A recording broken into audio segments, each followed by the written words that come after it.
Okay, this time we're looking at 1957. Now, in 1957, the stakes in the Cold War are rising. Both the US and the USSR test intercontinental ballistic missiles, and in the UK, they're testing the first hydrogen bomb. In the world of civil rights, federal troops are enforcing the desegregation of schools in Little Rock, Arkansas, and in the UK, the Wolfenden Report recommends decriminalising homosexuality. In the world of film, the big film of the year is Bridge Over the River Kwai, which represents a change in attitude towards World War II and war in general. The film is about prisoners of war, and it's not so much about combat and duty and sacrifice and people winning medals, but more about finding dignity and humanity in suffering. So certainly a shift in attitude towards the subject of World War II.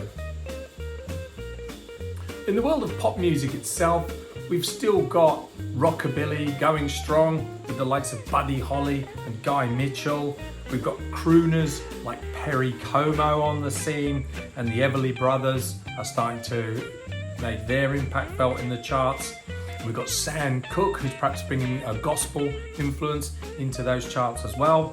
And then we're starting to see manufactured pop songs aimed specifically for the teenage audience. And the big hit in that era is Paul Anka's Diana, which is written by some of the songwriters in the Brill Building. And they're literally sitting down manufacturing songs specifically to target that teenage market about teenage issues and what teenagers are going on. So that's starting to see a shift in how songs are created specifically for that market. The big star of the year is, of course, Elvis Presley, and he has many hits throughout the year, including All Shook Up, Too Much, and the forgettable Teddy Bear. But the big hit, and of course an iconic Elvis Presley hit, is Jailhouse Rock. Now, Jailhouse Rock is quite an unusual song in many ways. It was written by Leiber and Stoller. It was intended as a kind of tongue-in-cheek parody sort of song, the kind of which they'd written many for the band The Coasters. But Elvis, of course, does it in a straight sort of rock and roll sense. Some of the lyrics refer to real people. Shifty Henry was a well-known Los Angeles musician, and the Purple Gang, who comprised the rhythm section in this Jailhouse band, were a real gang from the Prohibition era in Detroit.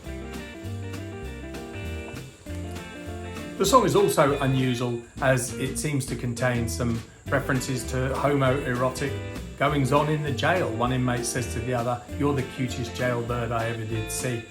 And music critics have said that it's a wonder that it ever got past the censors.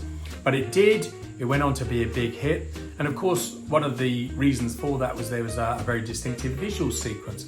It comes from the film Jailhouse Rock. And for many years, I thought that famous sequence of Elvis dancing about in the pretend jail was a music video.